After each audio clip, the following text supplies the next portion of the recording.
Okay. I actually ended up just recording it ended up being 40 minutes long of me with my fucking timeline giving a whole breakdown of everything. And then I was like, would I watch this? Maybe. Probably fucking not. So I'm gonna start over and just like really sum some shit up here. We're gonna try again. We're gonna try to shorten that up a bit, and I'm just gonna give you the relevant details. And if you guys still want the full story, I don't know. I'm saying you guys, like I have a fucking like I'm a whatever. If people still want the whole story, I have it put together as a draft. It's boring. I mean, it's not boring. It's kind of boring, but it's the whole basis of everything. All the details of it. So there's that. I'm going to try again and I'm going to try to get it into like a much, much shorter time frame because that's fucking insane. So trying again here. Hold on. Okay, so first off, I just want to say that I kind of expected the video to blow up a little bit because I'm nosy and I expected people to be interested in that kind of stuff too because breakups are entertaining, if nothing else. But I didn't expect it to be this much traction. So thank you to everybody. Like I'm reading almost every single comment, and I just think it's being a woman kind of sucks, but having this camaraderie and this like just this general understanding of what it's like to be a woman in a situation that I'm posting about. Like everybody's been in this situation at least once in their life. Like there's a very common ground feeling here that like everybody gets it. And as shitty as that is, it's also very comforting. And I think it's nice to see other people, not nice, obviously seeing this stuff isn't nice, but it makes you feel good to see people handle things in different ways and to see like, oh, if I'm in this situation, I could handle things like that. Or here's looking back on it, I could have done this better. Like everything, I don't know. I just think it's really cool to see everybody in my comments. Like everybody's just fucking wonderful. And everybody's great. So let me trying again to sum this up. Okay, let me get started here. I just want to say thank you to everybody first. All the body tea comments, fucking thank you. Because that feels great. I actually watched that video and I was like, man, I don't really think I look that good in that video. But you guys are so fucking nice. Okay, let's fucking get into it. And I'm not going to make this an 8-hour long clip here. So I did name drop a little bit in those videos that I already posted. And I want to make sure that we're kind of clear on who's who in there. Julia's the ex. That's like the ex, the big ex, whatever. I'm not going to talk about their breakup, really. All I'm going to say is my experience, things that he told me that were relevant to our relationship. That's it. I know they had a big rough breakup and it really weighed on him, and that's all I'm really going to tie to. It's not my business. That's not my place to say anything about it. I maybe shouldn't have said her name, but I did post the video with her name in it, whatever. And then there's Carrie, and you know, shit happens and I don't really give a fuck about that one. So, I'm not dogging her because he wronged me. She's just as bad as him. So I don't owe either of them loyalty. The reason I blurred his face out is because I don't want to make it about him and ruining his life. I want to make this video about me and how I handle things and how I feel empowered by how I handle things.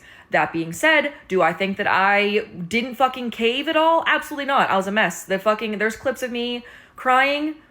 Oh my god!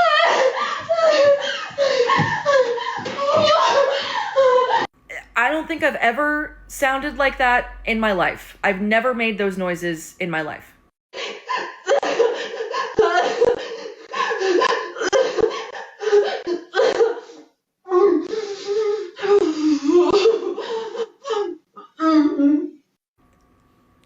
So, I mean, yeah, was I brutal in some spots? I was hard? Fuck yeah. But was I also pathetic a little bit? Also, yeah.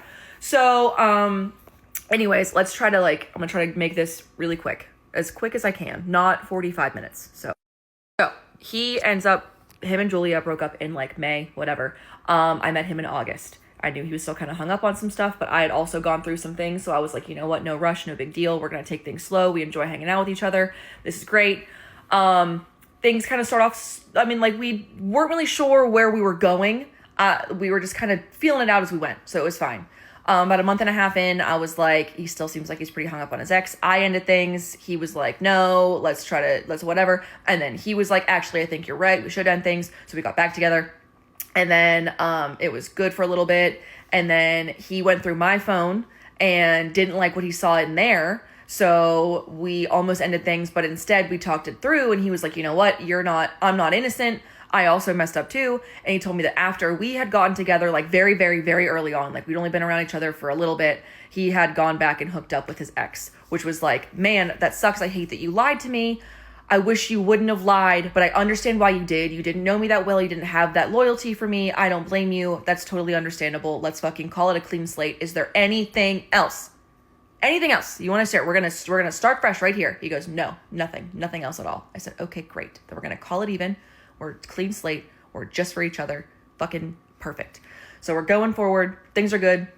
I'm realizing that like they have this relationship. Him and Carrie have this relationship that I'm not really a big fan of. But we're not dating yet, so I can't really say too much about it. She'll call him all the time. She's just kind of like, he talks about her a lot. And at one point he asks me questions about like, oh, do you have any friends that you hooked up with that I would ever have to like interact with? And I was like, no, like anybody that I've been with in the past is like in the past. Like I don't maintain a friendship. You would never have to be around somebody that I was with before. That would never happen. He's like, okay, good. Because like my ex would do things like that and it like really fucked with my head. It's just like awful. And I'm like, yeah, that is terrible. Why would somebody do that? That's like not fair. And he's like, yeah, exactly. So like, no. And I was like, what about you? Do you have any friends that you've hooked up with that you still hang out with? And he goes, absolutely fucking not. I don't have any friends that are girls anyway, let alone girls that I've slept with. I don't maintain those friendships. That doesn't fucking happen. And then he goes, I don't really believe in the idea of men having friends that are women because I feel like on some level that means you want to fuck them. And I go, that's really fucking weird that you're going to say that while knowing that you have a friendship established with your coworker, Carrie. I think it's a really weird thing to say when you know that I know that you have a friend that's a female and that I'm already iffy and weird about it. And he's like, oh my God, no. Like, you think I'm attracted to Carrie? And this is where I'm saying I'm not dogging her. I'm not just, these are things that he said. So if she sees this video, take it up with your boy because he fucking said it. He goes, you think I'd be attracted to Carrie? And I was like, I don't fucking know. And he's like, no. And I'm like, people fuck people they're not attracted to all the time. So it's not out of the question. And he's like, well, I don't fuck people I'm not attracted to. So it's out of the question for me. That's not going to fucking happen. I said, okay, cool. So then we keep on going. He ends up buying a house. She is available one day to help him move out of it. Or move into it. So she moves like some of the stuff out of the new house, moves some of his stuff in. I'm weirded out about it. I don't really like it. And I kind of tell him that, like, it's weird you guys are spending this quality time together. And so he goes, okay, cool. So I have a 9-to-5 job. And I also have a Sunday serving job at a bar. So I'm working at this bar, and I turn around and I see him and some girl walking together. And I go, what the fuck is going on here? And it's Carrie. And then afterwards, so like they have a whole meal. They sit down, I serve them. They have a whole meal together. They get drinks. I fucking talk to her. I sit down with them. I discuss stuff. It's whatever. I'm like, okay, cool. Like, this is fine. I'm getting to put a face to the person. This is great. Afterwards, he goes, I did that for your peace of mind. So you would actually like have an understanding of like, this is just a friendship. Like, there's nothing there. I have nothing to do with her sexually. Like, that's not a fucking option for me. I was like, okay, cool. He's like, I would never do anything to mess this up. Like, I really enjoy you. Like, that I would not jeopardize this relationship in any way. Sick. All right, cool. So then after that, what was the next thing? Oh yeah, he's in this house. And at some point, I think it was, I don't even know when it was exactly, but I was like, hey, it was after this day. So I'm at work, another Sunday, like the next Sunday, I'm at work again, and he is doing shit around the house. And I don't find out until the next day I see him, which is like Monday or Tuesday, that he was like, yeah, I was really hungover at work the other day because like I went out on Sunday. I said, what the fuck do you mean? And he goes, oh yeah, Carrie came over. We went to like Home Depot and did stuff around the house together, then went to go and get food. And then we went and got drinks after. So they had several drinks together. He didn't say a word of this to me. He didn't tell me anything. I had no fucking idea until 2 days later whenever I saw him in person. So after this one, I go, actually, I'm not okay with that. I think I'm not saying you can't hang out with her. I'm not saying don't ever speak to her again. I'm saying that you need to let me know. Just please let me know if you plan on spending a day with her and doing shit with her, quality time, like that makes me uncomfortable. Can you please just like send me a text so I have a heads up, just so I know. Like, I'm not saying not to hang out with her, like, but just let me know, give me a heads up. And he goes, okay, yeah, I can do that. So then the following week, again, on a Sunday, I'm at work. It's the days that like I can't, it's never like we're all hanging out together. We only did that twice, but it's always the days where I'm unavailable that they do all this shit together. So the next Sunday, I am at work. My friends come and visit me, and I text him, and I'm like, "Hey, do you want to come over and visit? You can come and hang out with us." And he's like, "Yeah, cool. I'll be there in a minute." I'll go, "Okay, cool." So he gets there. I said, "Oh, what'd you do today?" And he goes, "Oh, I went to the airport with Carrie to pick up a coworker." So a coworker who works out of state who flew in for the Christmas party that was on the following Friday, they went and picked her up. And I was like, "You didn't tell me that. You didn't tell me. Mind you, the airport's 20 minutes away. You're telling me that she couldn't make that drive on her own? There was no reason that you had to go with her, so why would you agree to that? And why would you not tell me about it prior to when we just had the discussion about you telling me things like that?" And he goes, "You're right. That's fucked up. I should have texted you, but I just have such a fucking she's just a friend mindset with her that I just don't even clock it as that." And I go, "It's a bullshit excuse, but whatever." So that following Friday, he has his work Christmas party, right? My friend's house, and he's supposed to go to the work Christmas party dinner and then come to my friend's house and hang out with us afterwards, right? Cool. So we're doing that. I'm hanging out there. I see his location. He's at dinner. He's at dinner. He's at dinner. I see him leave dinner, and I go, "Cool, he must be on his way." No text. For those of you who don't know, Market Square is at the Point in Pittsburgh, like near the Point in Pittsburgh, I think. The Point, right? I don't know, whatever. They have the big Christmas tree and the skating rink around the base of it. And I had asked him the weekend prior, "Do you want to go skate around the tree?" And he goes, "Not really. I don't really feel like it." And I said, "Okay, it's fine." So I see him go to the tree, and I go, "I swear to fucking God, if he's going to that tree with Carrie." He shows up at Mallory's house, my friend Mallory's house, a couple hours later, and I go, "What were you?" 2 hours. He was there for 2 hours, mind you. I go, "What'd you do all day? How was your dinner?" And he goes, "Oh, most people left, so some of us went to go skate around the tree." I said, "Some of you. Who's that?" And it was Carrie and one other female coworker, the one that they picked up from the airport on Sunday. And I go home. I don't want to talk to you right now. I have nothing productive to say to you. I have nothing positive to say to you. I want you to go home. I want nothing to do with you. So he goes home. I go home. I'm livid. The next morning he comes over. I'm like, "Let's fucking talk about this." I go, "You're done. You're done with this friendship. That's it. I'm putting my fucking foot down." She calls you late at night drunk with her friends. They all know your name. If I'm a girl, I am not putting in this effort and making these phone calls and doing this shit with somebody that I don't want to fuck. So you might not feel the same way, but she is crossing a boundary that she knows is there, and you are allowing it. As frustrated as I am that she's doing it, I'm more mad at you because you owe me loyalty. She doesn't owe me fucking anything. So after this one, I go, "Actually, I'm not okay with that. I think I'm not saying you can't hang out with her. I'm not saying don't ever speak to her again. I'm saying that, you need to let me know. Just please let me know if you plan on spending a day with her and doing shit with her, quality time, like that makes me uncomfortable. Can you please just like send me a text so I have a heads up, just so I know, like, I'm not saying not to hang out with her, like, but just let me know, give me a heads up." And he goes, "Okay, yeah, I can do that." So then the following week, again, on a Sunday, I'm at work. It's the days that like I can't, it's never like we're all hanging out together. We only did that twice, but it's always the days where I'm unavailable that they do all this shit together. So the next Sunday, I am at work. My friends come and visit me, and I text him, and I'm like, "Hey, do you want to come over and visit? You can come and hang out with us." And he's like, "Yeah, cool. I'll be there in a minute." I'll go, "Okay, cool." So he gets there. I said, "Oh, what'd you do today?" And he goes, "Oh, I went to the airport with Carrie to pick up a coworker." So a coworker who works out of state who flew in for the Christmas party that was on the following Friday, they went and picked her up. And I was like, "You didn't tell me that. You didn't tell me. Mind you, the airport's 20 minutes away. You're telling me that she couldn't make that drive on her own? There was no reason that you had to go with her, so why would you agree to that? And why would you not tell me about it prior to when we just had the discussion about you telling me things like that?" And he goes, "You're right. That's fucked up. I should have texted you, but I just have such a fucking she's just a friend mindset with her that I just don't even clock it as that." And I go, "It's a bullshit excuse, but whatever." So that following Friday, he has his work Christmas party, right? My friend's house, and he's supposed to go to the work Christmas party dinner and then come to my friend's house and hang out with us afterwards, right? Cool.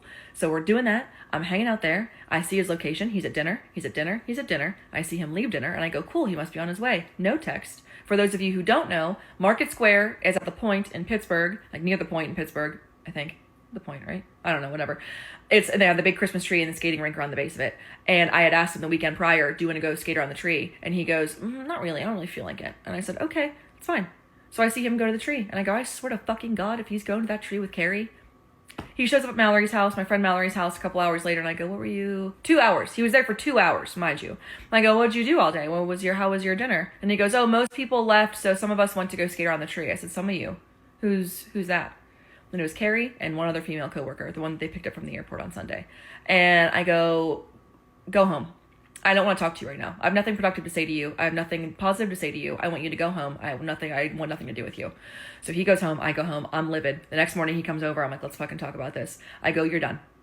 You're done with this friendship. That's it. I'm putting my fucking foot down. She calls you late at night drunk with her friends. They all know your name. If I'm a girl, I am not putting in this effort and making these phone calls and doing this shit with somebody that I don't want to fuck. So you might not feel the same way, but she is crossing a boundary that she knows is there, and you are allowing it. As frustrated as I am that she's doing it, I'm more mad at you because you owe me loyalty. She doesn't owe me fucking anything. And he goes, okay, actually, yes, you're right. So then we're good. So he doesn't, I'm like, you need to enforce this boundary better, or that's going to be it for us. So at this point, I don't know if I said it in the beginning, but he had said that he blocked his ex. So ex was blocked because she was reaching out to him on occasion. I'm forgetting what I said when. So at this point, ex is blocked, and now there's a better boundary in place with Carrie. So we're good. And we're good for a while. And things are nice and easy and smooth. In the meantime, he did text me and tell me like, oh, Carrie's going to come over. We're going to paint my house. And I go, okay, I'm going to do that. So I go to the house and I paint with them. I hang out with her. I bullshit with her. I talk to him. We're all three of us together in his house, his new house, and we're painting his living room together. So then nothing else really happened. I don't think anything big. And if I think of something, I'll insert the clip here or whatever. But nothing else happened. We went to the beach a couple weeks ago. Beginning of February, we went to Key Largo. And we were at the beach. We laid out in the sun all day. We went to go get dinner. Great day. We're at dinner. And he says something along the lines of... oh, hold on. I'm going to go back real quick. When he mentioned, whenever... I said about how I was uncomfortable with like the whole Carrie thing or whatever. And he was like, I brought her to meet you. Like, that's fucking psycho shit. Like, only a crazy fucking person would bring someone that he wants to hook up with or did hook up with to meet somebody that he's currently talking to or dating. Like, that's psycho shit. That's really fucked up. Like, Yes, I want you to leave. You fucking lied to me. You lied to me for months. You looked me in the eyes. You took me or you took her. You met her. You had her meet me.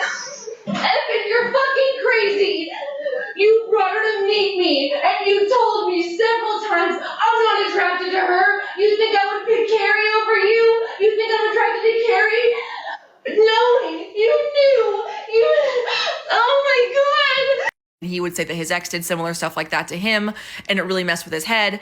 And again, if I'm repeating stuff, I'm sorry. I feel like I've done this 70 times. So whatever. So that was like established, that was said. Anyways, we're in Florida, we're on vacation. And he goes something along the lines, I don't even know how the conversation started, but he said something like something about his ex texting him. And I was like, what do you mean? Because he told me she texted him on Thanksgiving off of like a different number. And he was like, I didn't respond, like whatever. And I was like, okay, cool. Like I appreciated the honesty. I told him, I was like, thank you so much for telling me. Like, I really appreciate the fact that you would be honest with me about that. Like that means a lot to me. And he was like, yeah, of course. So then at the beach, he goes, yeah, she texted me like 2 more times. I said, when? And he said around New Year's and around his birthday, which was like later in January. And I was like, were these from her number or because she was blocked or from a different number? And he goes, well, one was from a different number and one was from hers because I unblocked her. I go, what the fuck do you mean you unblocked her? And he goes, well, I figured she was going to reach out to me anyway. I might as well just unblock her and let her reach out to me with her own number. I'm not going to text back anyway. So what does it matter? I said, so your solution to her reaching out to you too much was to give her more access to you? Are you fucking kidding me? Big blow up fight. I'm livid. I'm so upset. I'm very hurt. I don't know what I'm going to do. We end up getting home. I fucking try to push past it, whatever. And that brings us to Valentine's Day. Valentine's Day, we go out to eat. We come back home. We had a couple drinks in us. Nothing too crazy. He goes outside and I just have that feeling. Girls, some guys, you have that feeling. I'm like, I want to look and see if he actually didn't text his ex back. I just want to see, because I was just baffled by the fact that his solution was to unblock her. It didn't make any sense to me. So I'm like, I'm going to look and see if he actually didn't respond. So I go into his texts, I search his ex's name, and I see 2 text threads from like different people that were like from years and years ago. And I go, whatever, no big deal. 3rd text thread down is from Carrie. And she goes, did that happen when you and Julia were together? And I go, what the fuck is he talking to his coworker about his ex for? What's that going? What's up with that? What's up with that? So I open up the text thread and I scroll a little bit and I scroll down and it's him giving her like the Wi-Fi password, doors unlocked, I'll be home soon, go ahead and make yourself comfortable. And at that point, I felt like I was gonna throw up or shit my pants. I wasn't really too sure. Either one. And he's outside with my dog at the time, so I'm like, I have limited time here. Limited time. Like I'm on a fucking time crunch right now. So I scroll another like half a scroll. Big old fucking paragraph from her about feelings. About like her not really hearing from him, and she like really likes him and wants things to work, but understands if he's not in the right headspace or something like that. I honestly didn't even have enough time to really take it all in. But once I knew, oh, they hooked up, and not just like once, feelings were involved. Like, this was a full screen length paragraph. Feelings were involved. And at this point, I'm not blaming her. Obviously, he doesn't know me. He doesn't know who I am. He didn't meet me yet. Like, there's no, that's not the problem. I'm not mad that they hooked up.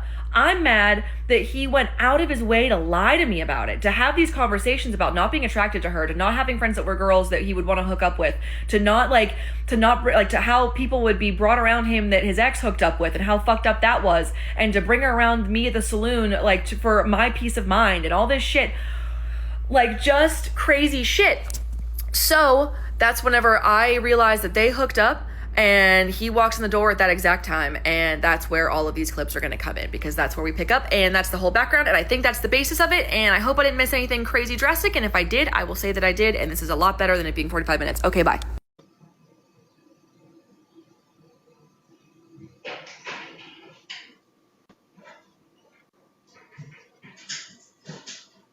Go.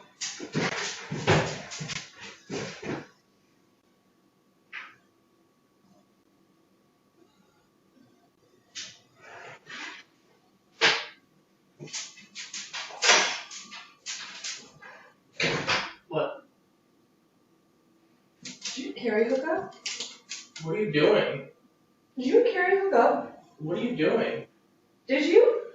No, when? Did you going through my carry hook phone? up? Did you carry hook up? Why are you going through my phone? Answer my question. Why are you going through my phone? Answer my question. Why are you going through my phone? Evan. Why are you going through my phone? Evan. Why are you going through my phone? Evan. Why are you going through my phone? Evan. Did you? In fucking June, July. We're done. We're done. We're done. We are done. We're done. We're done. Get your shit, get out of my house. We're done. I'm done. Why? Are you fucking kidding me? Are you fucking kidding me?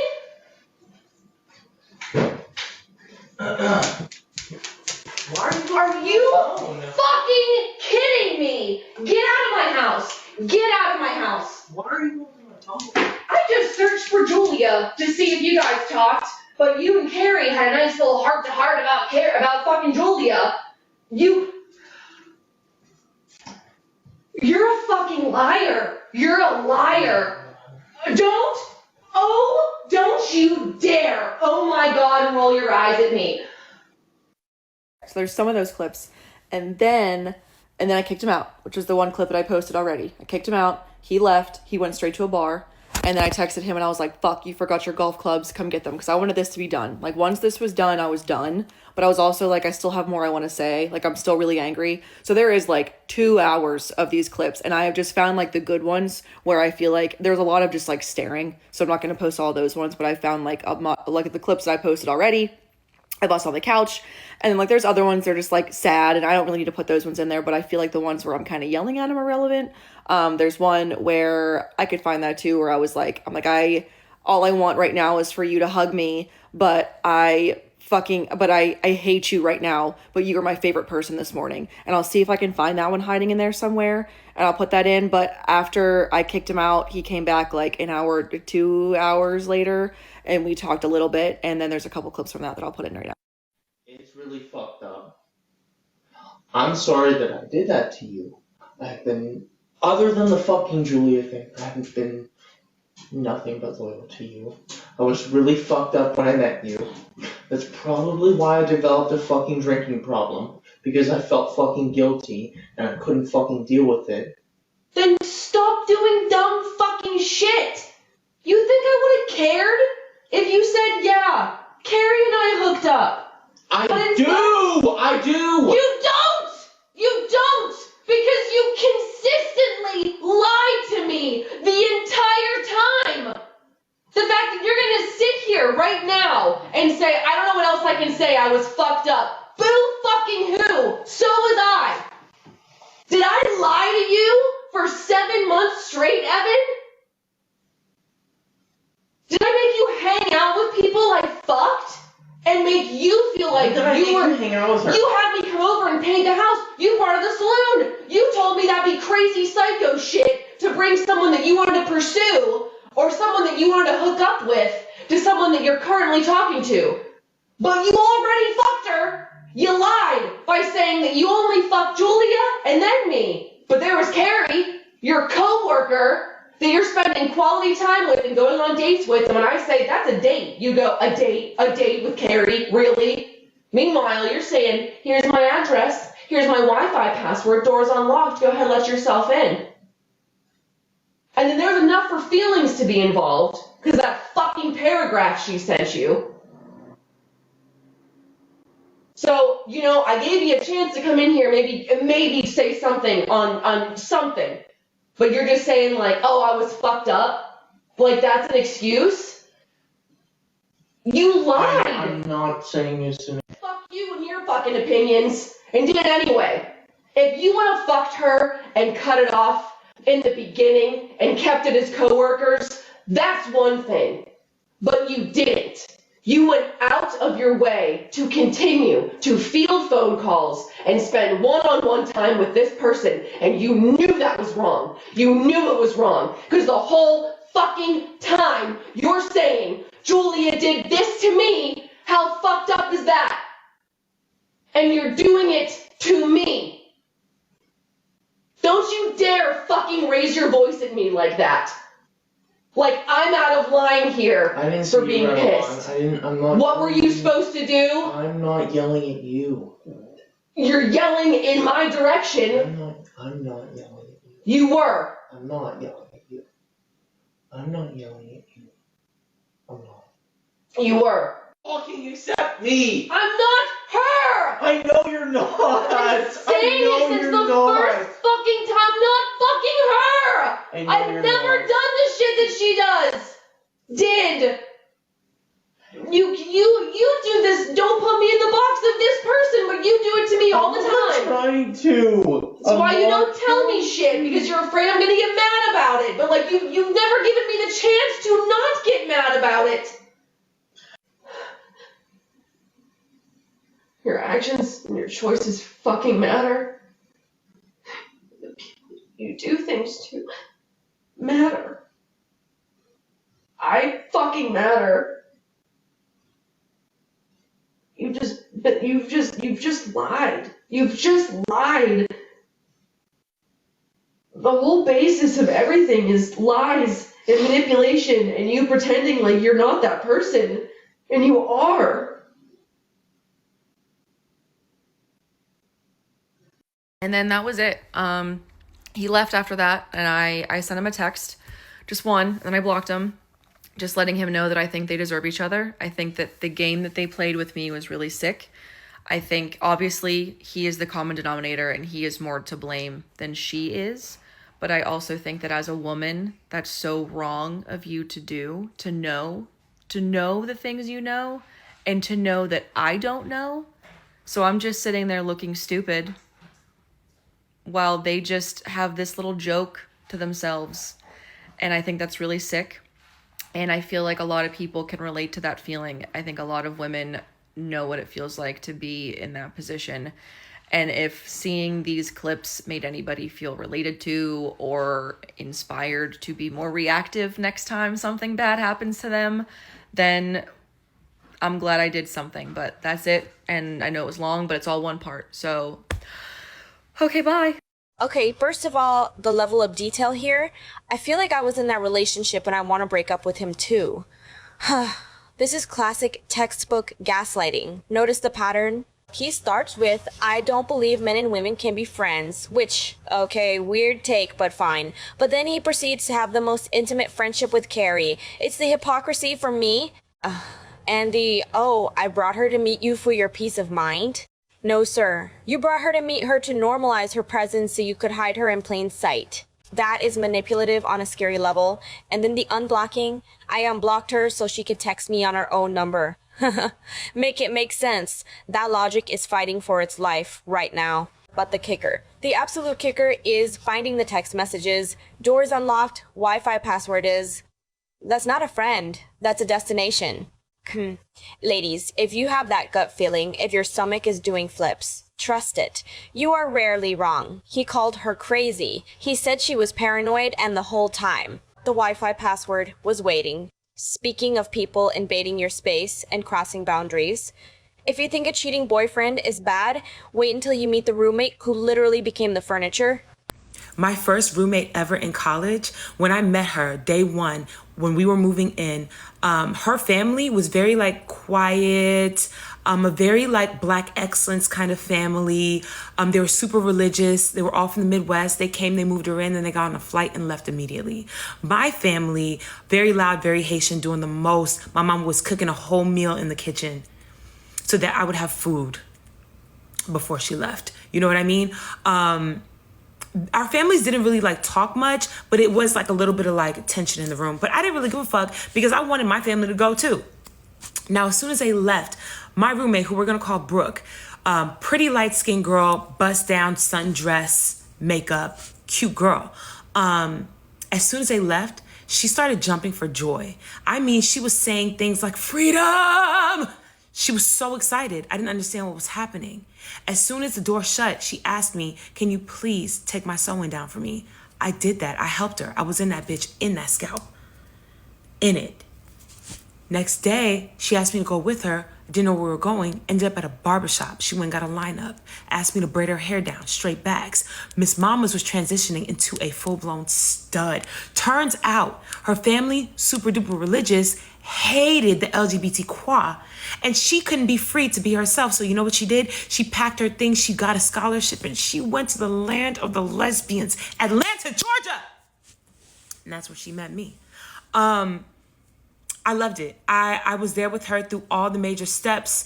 We went to the mall, got her boy clothes, stopped at the Spencer's, got her some silicone action figures. It was a whole thing. I was very happy for her. Almost immediately, she had women on her body. On her body. She transitioned from looking like Saweetie to Lil Fizz from B2K. She was out here really racking them up, stacking them up. I was happy for her. It was like seeing a baby bird fly out of a nest, you know, and never waver once, just go straight to the sky. It was beautiful, you know. Things started getting complicated when she fell in love with my best friend. Said best friend, completely straight woman. Gorgeous girl, fat old ass. I understand why she fell in love with her. I did. But it was like a Nikki Parker kind of love, a Steve Urkel kind of love, just like always, just like a nuisance and just like always throwing the most energy towards her. And I think she got off on the rejection because everywhere else, there was no rejection. There was no rejection. You know what I mean? I don't know what snapped, but one day things just went left.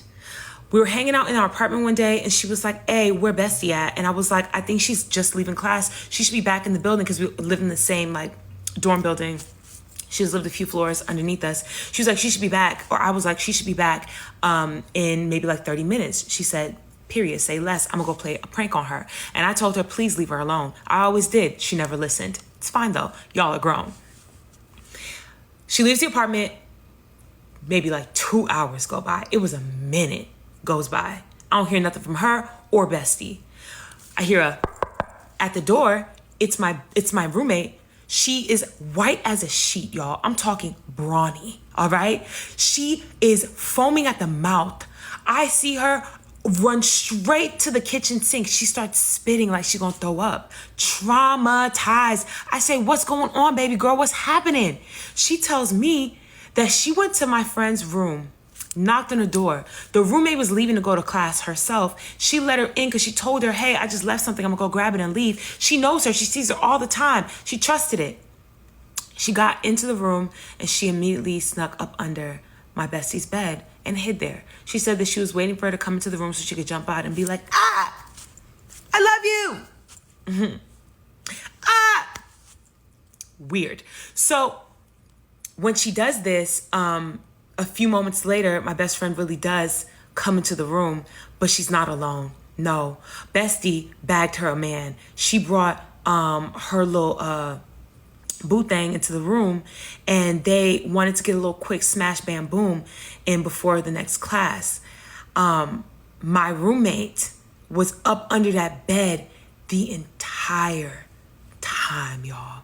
I'm talking the middle beam of the bedpost was just tapping her forehead with every stroke. You know? Oh my God, I know that hurt. She was getting surround sound of my best friend saying this man's name. Just surround sound. I know it's bouncing off them brick walls. Woo! Yeah. I understand why she was about to throw the fuck up. Now, she comes back, she tells me this. She expects me to empathize with her. I don't. I'm pissed. Why the fuck would you do that? So I tell her, I'm gonna tell my best friend. She said, well, no, you can't tell her. Yes, I'm gonna tell her. Why would I not tell her? I did it. She didn't like it. It is what it is. You gotta get over it. I'm a girl's girl. That's my best friend. I'm gonna let her know. Things get even more complicated because now she hates this man. She refuses to let him into our apartment. We have kickbacks often. It's people, it's cards, it's liquor, underage drinking. I know, sue me, I'm sorry. Don't be like me, clearly. And one day he shows up, she tells him he gotta go. I tell her, you gotta relax, it's my apartment too, and he can stay. And she says, all right, say less. Walks away, comes back in, has a taser in her hand, hits me with the zoom zoom in front of my face like she's gonna tase me, and now I have to fight you. It's a whole kerfuffle. We don't actually fight. People separate us. I tell her she's doing too much. You need to relax. Like, girl, I know you think you're in love with this girl, but she's straight. And you got hoes. Go deal with one of them. Girl, what the fuck? Didn't work though. She was dedicated and she was in love. So after that, I became public enemy number one to her. And she started doing all these things to get me to leave. She literally told me, she was like, you gotta move then. If you gonna keep inviting him into this apartment, then you gotta go. And I said, I'm not going anywhere. I paid my half of this apartment. I'm not leaving anywhere, right? So she starts doing things like not cleaning. The kitchen sink was literally growing its own ecosystem. It was insane. The whole apartment smelled like feet. I was out here just putting capfuls of Fabuloso into it every day because I refused to wash them because they were all her dishes. I was washing my dishes in my bathroom sink. She was blasting music every day at like 7 a.m. Wake my ass up. She had all her little studly dudley friends in the goddamn living room at all hours of the day and night, but thinking it was gonna intimidate me. I'm not scared. I'm not afraid of these girls. It literally looked like the cast and crew of B5. What the fuck they gonna do? Break dance me to death? Girl, bye. And they was all trying to fuck me too. So I'm not gonna lie though, it started to get to me. It did. It started fucking with my head. And I called my mama one day because I was like tired. The music was too much. All of it was just too much. And I'm telling her that I don't know if I can do it anymore and I might have to leave or like downgrade and move into one of those apartments where it's like 2 people to 1 room.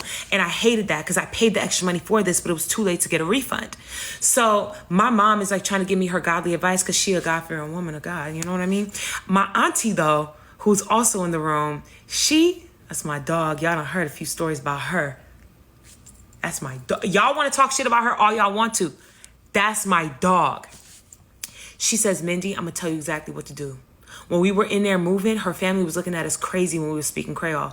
They don't know Haitians. They clearly only heard the rumors. When I told them that we were Haitian, they gave me a crazy ass look like they think we beheading chickens and shit.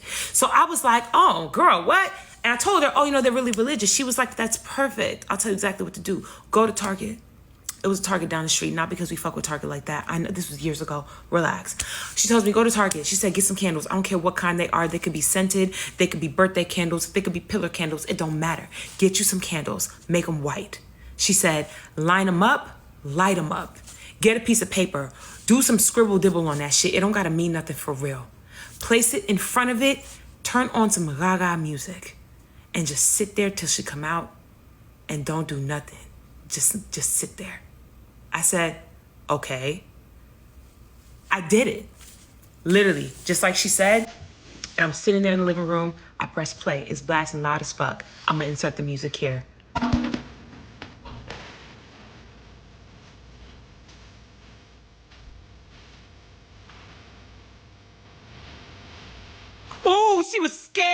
She was scared, y'all. 2 weeks later, she was out that bitch. I had the apartment by myself for the rest of the goddamn semester, throwing all the kickbacks I wanted. Sometimes you should call your elders for advice, because the ones who have just a little bit of a screw loose will always get the job done. Love her. Okay, this started off so wholesome. I was rooting for Brooke. The glow up, the freedom, finding herself in Atlanta. Beautiful. But then we took a sharp left turn into Criminal Minds territory. Can we talk about the under the bed moment? I would literally never sleep again. Imagine being in a vulnerable moment with your partner and realizing your roommate is underneath you, just death sting, existing.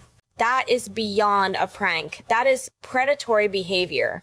I don't care how heartbroken you are, you do not violate someone's privacy like that. And then the candles. Okay, I have to give it to the auntie. Go to Target, get some white candles, and just sit there. Sometimes you don't need an exorcism, you just need to out crazy the crazy. The visual of her sitting there with Gaga, blasting and scribbling on paper, it's iconic, it's effective. But let's be real, hiding under the bed, that's a villain origin story. So we've had the lying boyfriend, the stalker roommate. Now let's complete the trifecta of why I have trust issues with the friend who brings her drama to your doorstep. I don't like hanging out with married women because my homegirl Courtney called me crying and she's over here like, my husband just cheated on me, girl. And I was like, girl, you should leave him. And she was like, I can't. I love him so much. I said, well, then you should really keep that to yourself because I have nothing else to suggest but that. So she was like, can I come over? I just want to get away from him right now. I was like, okay, sure. So she come over my house. She's crying. She's talking about all the years they've been together, blah, blah, blah. And I'm just listening, but I low-key don't care because I already gave you a solution to the problem. So then she was like, you know what? I just need to smoke one out. And I was like, I ain't got none here in my apartment, but my homeboy upstairs, he'll smoke us out for free. So we go upstairs. I knocked on his door, so I just started kicking in and having a conversation with him. And I was like, yeah, this is my homegirl, Courtney, say hi, Courtney. So she's saying hi, but she low-key flirting with him. So I was like, oh, girl, I didn't know you like lames. I didn't know that was your flavor. So he go ahead and he smoke us out, and him and her are kind of like hitting it off and talking. So I'm all the way faded. So I'm like, all right, girl, like, let's go back downstairs. And she was like, no, I'm going to stay and like kick it with him real quick. And I was like, oh, okay, bro, get your groove on. So I go downstairs, but then I text her and I was like, hey, before you leave, make sure you hit my phone so that I know you made it home safe, or just come back to my apartment because I'm going to leave my door unlocked. So she hit me back and was like, cool. So then I ended up laying in the bed and just going all the way to sleep. I don't wake up until the next day. So at 11 a.m., I get somebody hit my phone, just FaceTime. So I answer and I'm like, yeah, what's up? And they can hear I'm asleep. And I just hear him say, Key. And I was like, yeah. He was like, is Courtney there? I was like, yeah, she's asleep on my couch. He was like, really? I was like, yeah. He was like, can I talk to her? I was like, I don't really feel like getting up. Can you hear her phone? He was like, man, you a liar. I was like, how am I a liar? And I just hear her in the background laughing. So I'm trying to figure out what's so funny, because I could never laugh around a man that just cheated on me. Like, no man around me that just cheated on me can never make me giggle. So she was like, oh my God, girl, like, it's a challenge. It was from Instagram. You were supposed to say like I wasn't there, so he knew that you weren't a liar. I'm like, why are y'all playing on my phone? So I hang up. So then she hit me up a week later and she was like, girl, like, my husband, he said he don't like you because of the fact that you lied when we did that challenge. And I'm like, girl, none of this is making sense. Like, I don't care about your husband, and now I don't care about you, because why did you call my phone playing on my phone? Me and you both knew where you was at. Like, was I supposed to tell him?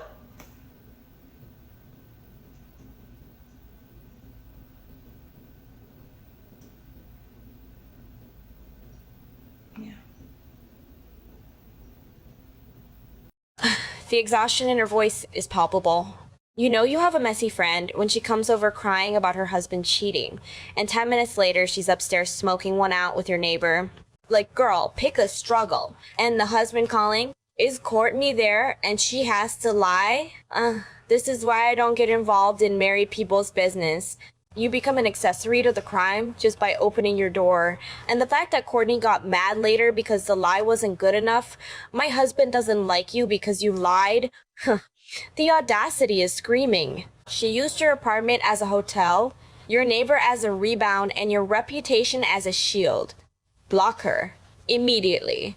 We laugh at the messiness of relationships and bad friends because usually the worst thing that happens is a broken heart or an awkward phone call. But sometimes people go missing, and the people who are supposed to help just don't care.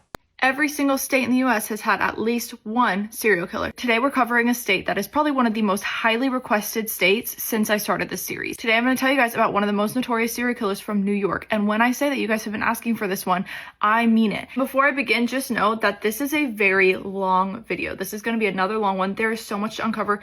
I think that my notes took me like 5 or 6 hours because there's so much here. And this has been going on for over 30 years. And they just arrested the guy like 2 years ago and he's on trial now. Before I get into everything, if you're new here, this is a map of all the states I've covered so far. This is part 23 of the series, so we are almost halfway done. I'm going to try to do another highly requested state next, so stay tuned for that. But I'm going to get right into the story because, like I said, there is a lot to talk about today. And while I love long videos, I don't want this one to be an hour long. Grab a coffee, get a snack, whatever you do to watch these videos, get it now because this is going to be a long one. So today I'm going to tell you guys about the Long Island serial killer. And actually, if you look that up, a couple different people might show up. So more specifically, I'm talking about the serial killer of the Gilgo Beach murders. There actually is a new documentary that just came out about this. I watched it. I thought it was very good. I'm going to go over quite a bit of what's in the documentary, but if you want even more details, I think it's like a 3-episode documentary. So I think it's like 5 hours or something like that. I'm going to start the story on May 1st of 2010. A 24-year-old woman calls 911 and she's absolutely frantic. She's calling from the gated community of Oak Beach. This is in New York. And she says her name is Shannon Gilbert and that she's in Long Island and she needs the police. And you can hear her saying, "These people are plotting to kill me." The dispatcher also hears her start to shout, "Please stop it, please," and "No, what are you doing to me? What are you doing to me? Stop it." And this girl sounds absolutely terrified. It sounds like she's running, she is panting, she sounds scared. While this call is going on and she is running for her life, other people are calling the police saying that they are seeing some girl running from a man or that they are having a girl knocking on their doors asking to be let in. When the police arrive, an hour later, the woman is gone and no one knows where she went. So we know that this woman's name is Shannon Gilbert and she was 24 and she was actually working as an escort at the time. She was actually at a client's house. The client lived in the gated community that she had been calling from. So she had been hired from an ad on Craigslist and then people would contact her through that and that's how they would hire her. And so police learn after canvassing the area and asking people like what was going on, if anyone knew this girl, why was she in this community. They find out she's an escort and they also learn that Shannon lived about 90 minutes away and had her friend, a man by the name of Michael Pack, go with her and drive her. I'm kind of assuming he was kind of like her protection, like she would go in and do whatever she was hired to do and he was there to make sure they didn't take it too far and then be her ride back. So I think he was kind of like her bodyguard essentially. So typically he would come with her, he would make sure everything is okay and then get a portion of whatever the payment was. So they learn about this from a guy named Joe Brewer. He's actually the guy that hired Shannon to be an escort. He says that he was going to have her there for a few hours. She arrived sometime around 2 a.m. at his house and a few hours before sunrise. While Michael's still waiting in the car, Shannon's inside with Joe. Joe actually came out and knocked on the car door and told Michael, "Hey, Shannon is like done. I want her to leave now." And she's not leaving. She refuses to leave the house. Joe says he doesn't really know why she didn't want to leave. She said that something was going to happen to her, that she was scared. He didn't know why.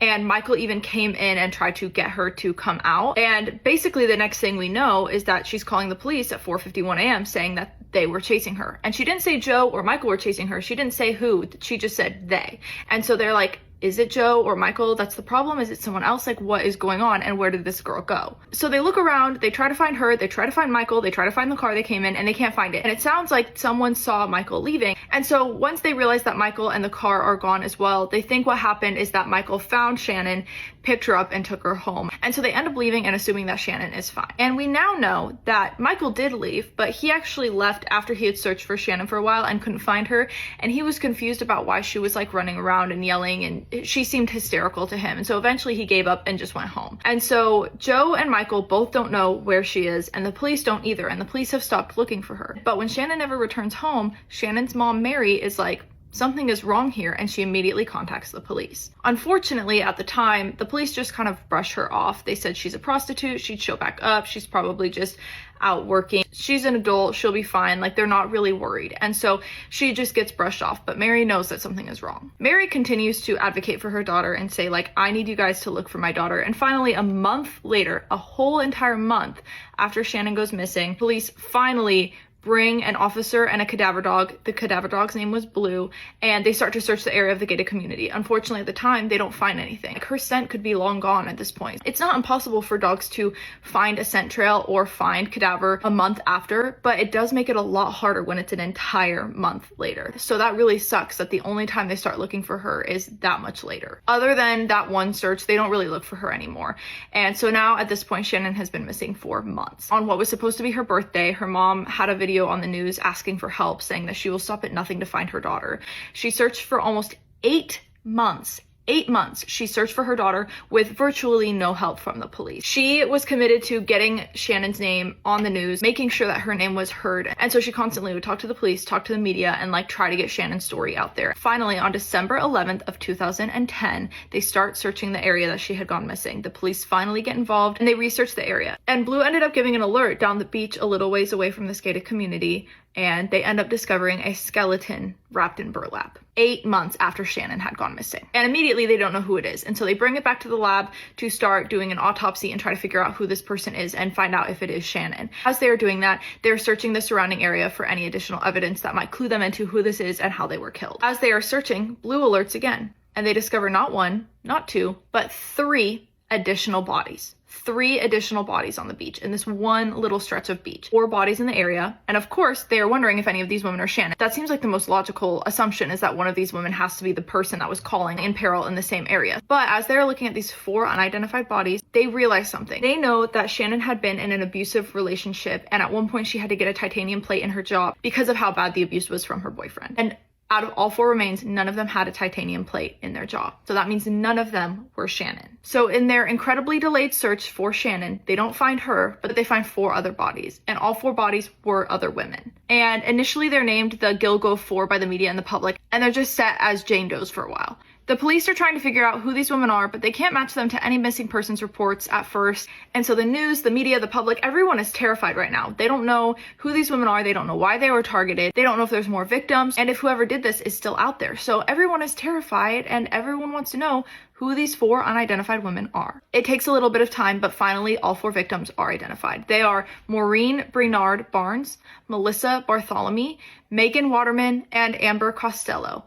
And they learned that all 4 of them worked as escorts or S-workers, and they all put ads online on Craigslist. When this hits the news and the media and everyone finds out who these women are, now people are worried that we're faced with another Jack the Ripper killer, because Jack the Ripper terrorized many, many women and brutally murdered many different S-workers because they lived a high-risk lifestyle and the police were not going to take them as seriously. Now people are worried this is happening again. And in the previous year, 2 other S-workers had gone missing in the area. So people are really, really worried that there is a very violent, brutal, awful serial killer, and who knows how long he has been operating in the area. So now I'm going to tell you guys about the 4 women that they discovered on the beach. So Maureen Brainard Barnes, she was 25 when she disappeared. She was from Connecticut originally, but she had gone to New York to try to be a model. And her sister had heard from her one night, like right before she disappeared.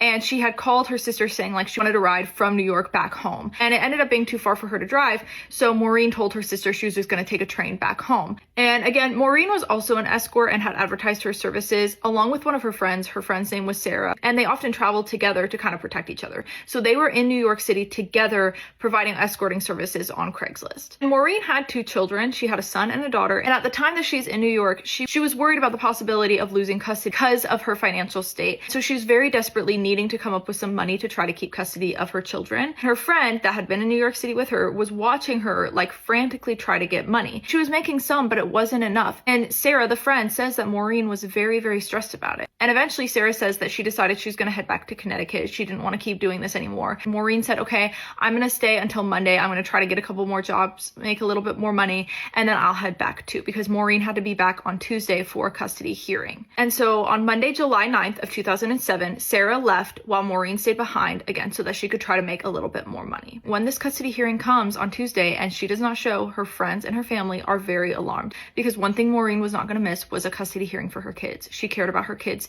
so much, and she would do everything in her power to make sure she was there for them and that she fought for custody. Her friend and her family end up like going to the police, but the police brush her off. Again, they say she's an S worker. They don't really care. She's probably just doing whatever. They're disrespectful. They don't care about her. And so her family and her sister Melissa end up going searching for her in New York, but they can't get the police's help, and they couldn't even get her on a missing persons list. 2 weeks after Maureen has last been seen or heard from, Sarah, the friend, gets a call from a man. And he says that he saw her ad on Craigslist, and he asked Sarah if she's from Connecticut as well. And Sarah says yes, and the man says that he had met with another girl from Connecticut, and he says, do you know Marie? This is Maureen's escort name. Like, that's the nickname she went by when she was working. And so Sarah says, yes, that's my friend, but she's now missing. Like, no one has seen her. And the guy on the phone goes, oh, she's not missing. I just saw her at a whorehouse in Queens. She's alive and well. And so now Sarah, the family, everyone is excited. There's a chance that Maureen is alive. They were really basically assuming the worst at this point because she hadn't shown up for her kids. But if she's being seen alive in Queens, that's really good. Maybe they can go find her and she's okay. The guy that had called and said all of this used a blocked number. So they didn't know who actually had called, and the police couldn't track it. After this call and this glimmer of hope that maybe she was alive and them going and looking for her, they never found her and they never heard from her. And years pass. Her kids' birthdays pass, holidays pass, her parents' birthdays pass, everything. And she doesn't call, she doesn't show up. There's no word from her. And they start to lose hope again. And it seems like something really horrific has happened to her. So she went missing July 9th of 2007.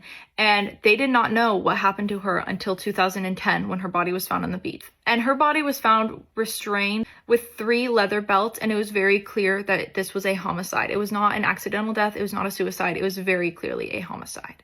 Melissa was 24 years old and was from Erie County in New York, but lived in the Bronx at the time that she disappeared. And she used the alias Chloe when she worked. And she went missing on July 12th of 2009. So 2 years after Maureen had gone missing. The night that she went missing, she had tried to call an old boyfriend, but the call never went through for whatever reason. We also know that she met with a client at some point in the night, and then she deposited $900 into her bank.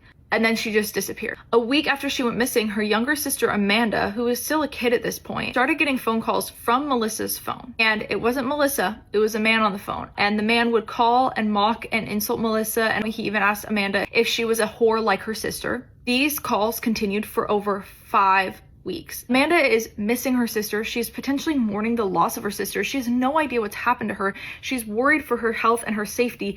And instead of getting any answers or help from the police, all she's getting are these taunting, horrific, graphic calls for weeks from this guy from Melissa's phone.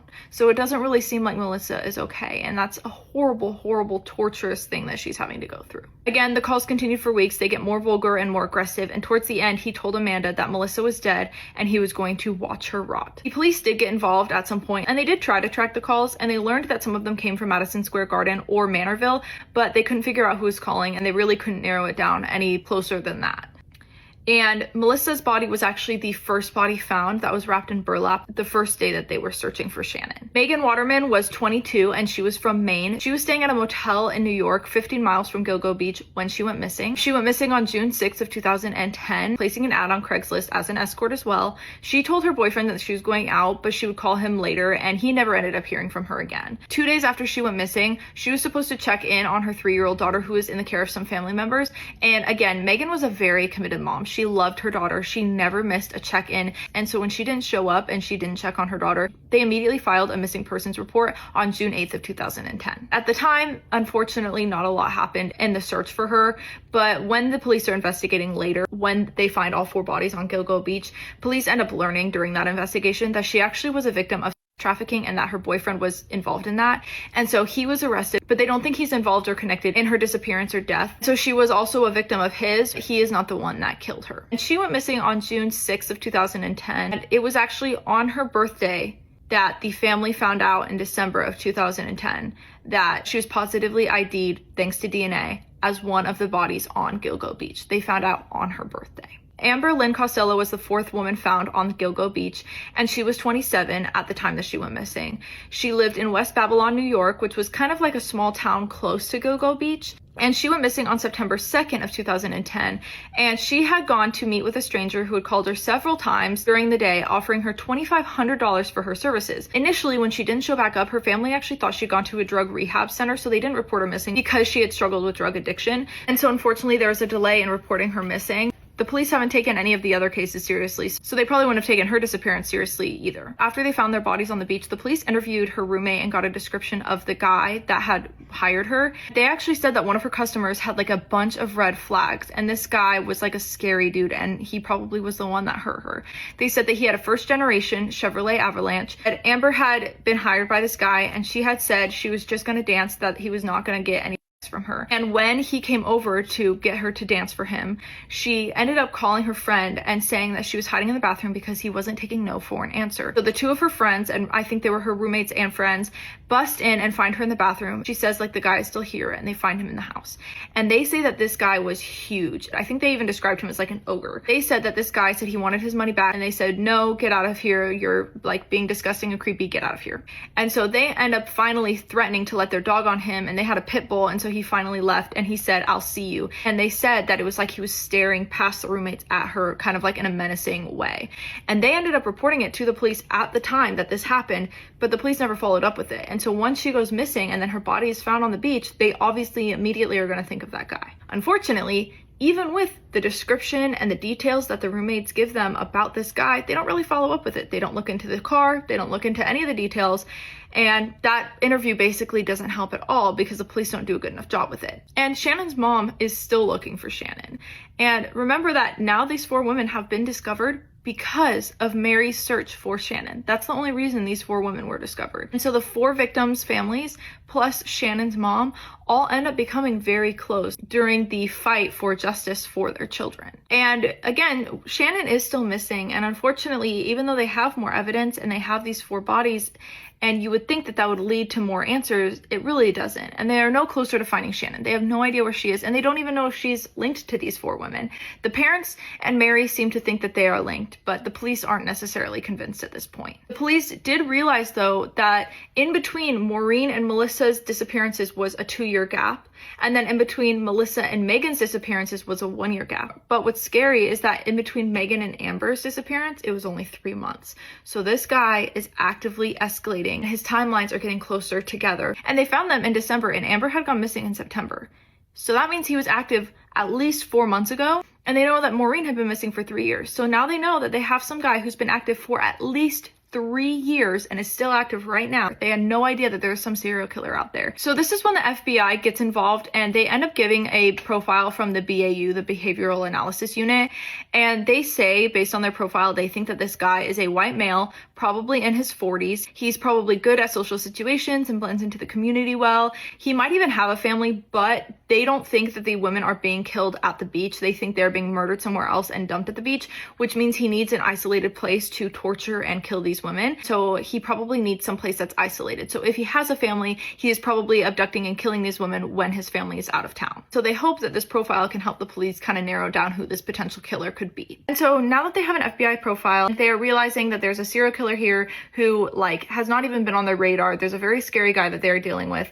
They are taking this more seriously. And the documentary goes into this more. I'm not going to talk about this too much on this video, but during this time, there's a lot of drama and actually like illegal activity or something like that going on with the police chief. And during this time, there's just a ton of negligence. It really harmed the investigation. And honestly, they probably cost some of the later victims their lives because they should have been searching for this guy a lot earlier, and they just were too wrapped up in their own things. So finally, on March 29th of 2011, they start searching for Shannon again. And this is now the spring. She was missing the entire winter. The ground was frozen. Things were kind of hard to search. They decide to research in the spring when the ground is thawed, and they bring the cadaver dog back out, and again they are doing a thorough search, and this time it is much more thorough than it was before, and Shannon's case is being taken much more seriously. And they know that 2 of the girls that they found on Gilgo Beach actually had gone missing after Shannon had called 911 and after Shannon had gone missing. So they know that if they had pursued Shannon's disappearance and taken it more seriously, they might have prevented at least 2 of these women's deaths and potentially more. So as the dogs are searching, they end up finding more remains on Ocean Parkway along Gilgo Beach.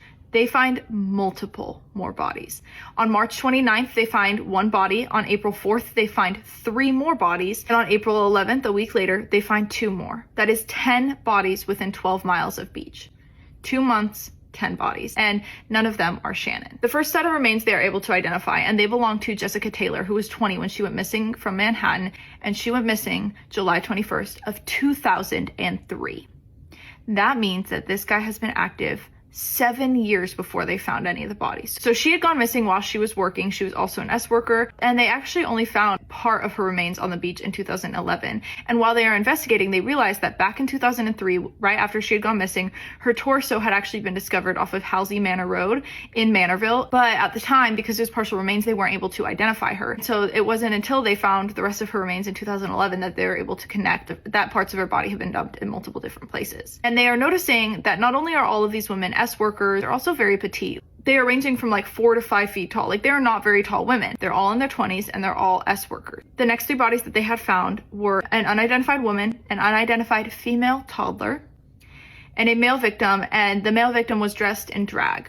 And so they believe the male victim was Asian and he was in his 20s. And they also had 2 more bodies that were unidentified at this point. So that's 5 unidentified victims. And again, 10 victims on the beach, 5 identified, 5 unidentified, and Shannon is still missing. So Mary and the police are still very much now searching for Shannon. And they decide to look for her where she had last been seen based on some of the eyewitness reports. They had last seen her near some marsh near the beach, and they had not ever searched this before because the marsh was a difficult and kind of dangerous area to search. But thanks to Mary and the other families putting pressure on the police, there was a lot of media and public pressure, and the case got more intense. So finally, the police decided to search the marsh almost 11 months after Shannon had gone missing. And again, this is when everything was thawing. The marsh was kind of a dangerous area to search. As they were searching, some of the people would just take one step and all of a sudden they would sink up to their chests in the marsh. It's just kind of a treacherous area. It would be very easy to get stuck and drown or die in this marsh. So as they are searching, they end up finding her jeans, shoes, pocketbook, and even her ID. On December 13th of 2011, on the 1-year anniversary of the Gilgo 4 being discovered, they find the 11th body. And this time it is Shannon. Her body was naked, and it was quite a ways away from her belongings in the marsh. Some people think that she had gotten stuck in the marsh and accidentally drowned, but why would she be naked? There's no way you can take jeans off when they're wet easily. She probably would not have done that willingly. And in the documentary, they do mention that there is a phenomenon when you get hypothermic where sometimes people will remove their clothes because they get so cold their body thinks they're hot and they start to like panic and remove clothing. So that is one theory, but I don't think that's the case. I think her clothes were forcefully removed. I don't think she removed them herself. Even without the phone call, I would assume at this point that she was a victim of the serial killer. And with that phone call where she is saying that someone is chasing her and she is in danger, it solidifies for me even more that this was not an accidental death. She was murdered. Unfortunately, her cause of death was undetermined though, based on the autopsy. And so they end up bringing in another guy to do another autopsy, and he had worked on like other high profile cases in the past. And he said that her death was inconsistent with natural causes and it looked more like a homicide and strangulation. So finally, Mary is able to know where her daughter's remains are. Unfortunately, they still don't know who did this, and they still don't know if this guy is out there doing this to other women. Years go by as they are searching for this guy, and unfortunately, there's just not a lot of evidence for them to go on. And they are actively looking into this case. They're taking it seriously, but again, years go by before they really get any other answers. In 2014, a man by the name of John Bittroff was brought in for the murder of 2 known prostitutes in the area. These are the 2 that had gone missing before they found the Gilgo 4 that I mentioned earlier. They were Rita Tangretti and Colleen McNamee, and they thought he had maybe killed a 3rd S worker, and her name was Sandra Castilla. But they didn't find any DNA or conclusive evidence, and so they think Sandra might be a victim of the Gilgo killer. And then as he's arrested and they're thinking that Sandra could either be his victim or the killer of the Gilgo Beach murders, then some people start to have theories that maybe this John guy is the Gilgo Beach killer. And so now some people are thinking that maybe all of these are connected. However, they eventually established that the John guy is not the same guy as the Gilgo Beach killer. And so these are just 2 different guys that both targeted S workers at similar times. December 10th of 2015, the FBI officially joined the search after the former police chief had been indicted for civil rights violations. So unfortunately, again, there's really not a lot for them to go on. And even though they do have some evidence, because of the incompetence and the basically neglect of the evidence that was given to the police the first time around, they have really nothing to go off of. And so for almost 8 years, there's no advancements in the case. It's not until 2023, so 2 years ago, that Jane Doe number 3 was ID'd, and her name was Karen Vergata, and she had been 34 when she was killed. It is believed that she was an S worker in Manhattan, and she had disappeared in 1996. It took 27 years for them to ID her. They learned around the time they had ID'd her that her legs had actually been found in a garbage truck back in 1996. They just never were able to figure out who her legs belonged to at the time. So it wasn't until they found her skull and teeth on Gilgo Beach that they connected her to the legs that were found in the garbage back in the 1990s. Additionally, there was a woman and a female toddler that were unidentified on the beach that had been found on April 11th. And after DNA analysis, and they took some of the jewelry that they were both wearing and were able to see that it matched, it was gold jewelry that matched, they established that the woman and the toddler were related, and likely it was the toddler's mother. The Jane Doe had been found dismembered in a plastic bag. It was only partial remains, and they realized that her torso had also been discovered back in June of 1997, and her torso had been found in Hampstead Lake State Park in New York in a green Rubbermaid container. So 2 more years passed, and it wasn't until April 23rd of 2025, this year, only a couple months ago, that they finally are able to ID her thanks to DNA. And Baby Doe as her 2-year-old daughter, Tatiana Dykes. And they think they probably went missing in 1997, but they aren't 100% sure. This case had kind of taken like a back burner. It had started to go cold just because there wasn't a lot of new evidence. So the police decide to bring this case to the public's attention. They start to show photos of the belt used to bind Maureen, one of the first victims that was found in the Gilgo Beach 4. On the belt, it had either an HM or a WH engraved on the belt. And they said that they believed that belt was the suspects and not the victim. So they were hoping that someone would recognize the belt and maybe come forward and identify whoever they knew had the belt. Additionally, they end up going back over old evidence, old police reports, old interviews. As they are going back over the information, realizing how absolutely neglectful the original police on this case were, they realize that they have multiple different eyewitness reports describing who they think is this guy, and no one ever pursued these leads. Amber Lynn Costello's roommates had described him. They realized that this description had been completely overlooked. And so they look at this description, and they had said that he was a huge guy, like 6'4" to 6'6" in height, said that he had a first-generation Chevy Avalanche, and this is not a super common car. When they had said this to the police initially, they should have immediately looked up that car, and this could have been over so much sooner, but they didn't. And they find one guy that matches the description, and he lives in the area where some of the victims' phones had been pinging before they went missing.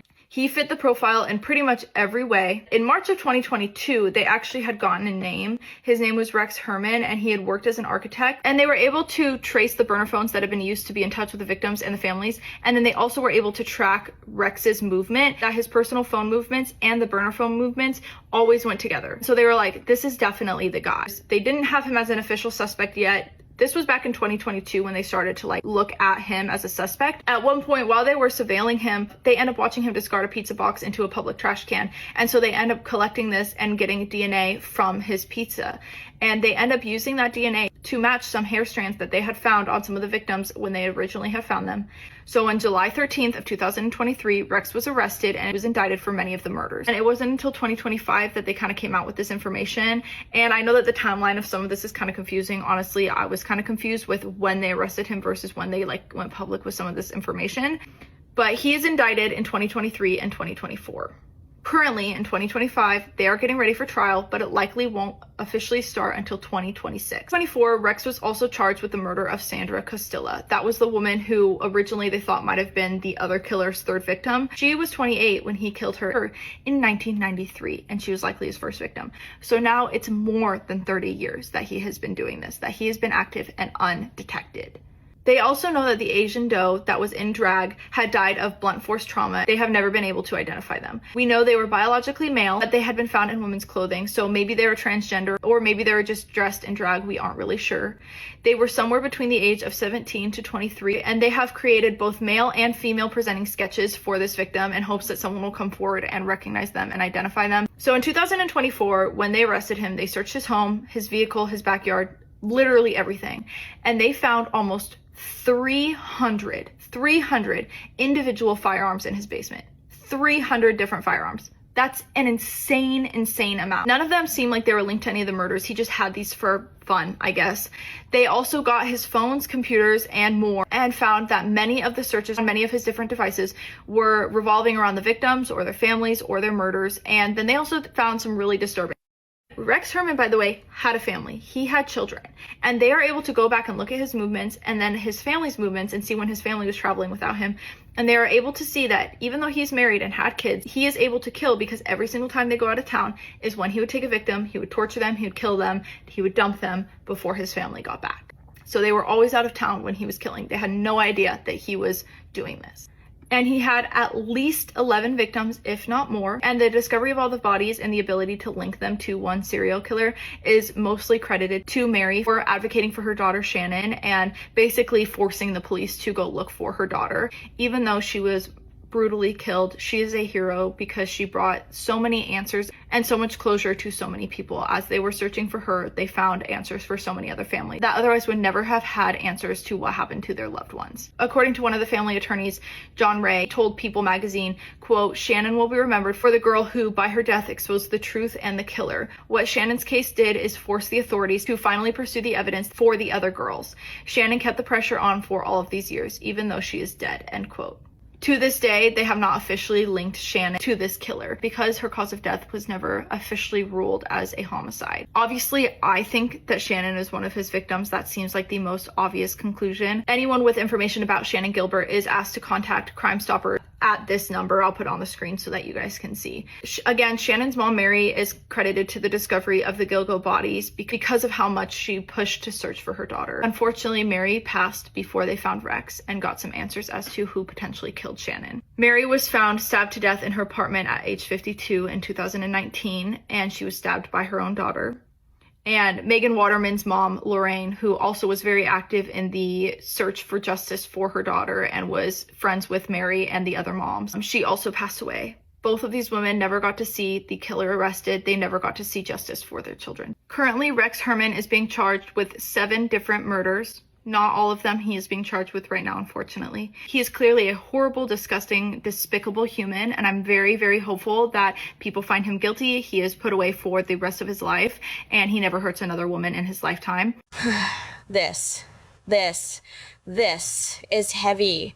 We need to shift gears here because this isn't just drama. This is a tragedy that spanned decades. The most infuriating part of this story isn't even the killer. It's the dismissal. She's just a prostitute. She's probably working. Hearing that police mindset is heartbreaking. Because they labeled these women, they decided their lives were less valuable. They decided they weren't worth looking for. And Mary Gilbert, can we just take a moment for her? She fought for years. She screamed into the void when nobody was listening. If she hadn't pushed, if she hadn't forced them to search that marsh. Those 4 women on the beach, they might still be nameless bones in the sand. The detail about the killer being a family man, an architect, it's terrifying. It reminds us that monsters don't look like monsters. They look like your neighbor. They look like the guy on the train. It took 30 years. 30 years of families wondering, and while it's good they finally caught him, it came way too late for too many people. When we look at these 4 stories side by side, it feels like we're looking at a spectrum of deception. It starts small, almost benign, and ends in the most horrific way imaginable. But there is a thread that connects Evan, the gaslighting boyfriend, Brooke, the hiding roommate, Courtney, the messy friend, and Rex Heuermann, the serial killer. That thread is the terrifying realization that we never truly know what people are capable of when they think no one is watching. In the first video, we saw the soft betrayal. It's the kind that happens in daylight. The boyfriend who looks you in the eye and tells you that you are the crazy one for suspecting something. He relies on your desire to be a cool girl, a trusting partner, to manipulate reality. It's psychological warfare, plain and simple. He creates a world where his version of the truth is the only one that matters, and your gut instinct is the enemy. Then we move to the chaotic betrayal with the roommate and the friend. Here, the deception is louder. Hiding under a bed to listen to your best friend be intimate? That's not just quirky, it's a violation of human dignity. It shows a complete lack of boundaries and a terrifying sense of entitlement to someone else's life. And the friend who uses you as an alibi while she cheats, she views people as props in her own movie. These stories are funny in retrospect, sure, but they reveal a selfishness that is deeply unsettling. But then we hit the wall of reality with the Gilgo Beach murders. This is the systemic betrayal. This is what happens when individual malice meets societal indifference. The killer, Heuermann, lived a double life, a family man architect by day, a predator by night. He relied on the same thing Evan relied on, the assumption that he was a normal guy, but he also relied on something much darker, the fact that society didn't care about his victims. He knew that because these women were sex workers, the police wouldn't look as hard. He knew that the label prostitute was a cloak of invisibility that he could wrap himself in, and that is the hardest pill to swallow. The police in that story didn't just fail because they were incompetent. They failed because they didn't see the women. They saw a category. They saw a stereotype. It took a mother, Mary Gilbert, refusing to let her daughter be invisible to blow the lid off the whole thing. She is the antithesis of the gaslighting victim. She refused to be told she was crazy. She refused to accept the narrative that girls like that just run away. So what do we take away from this emotional roller coaster is that your intuition is your greatest weapon.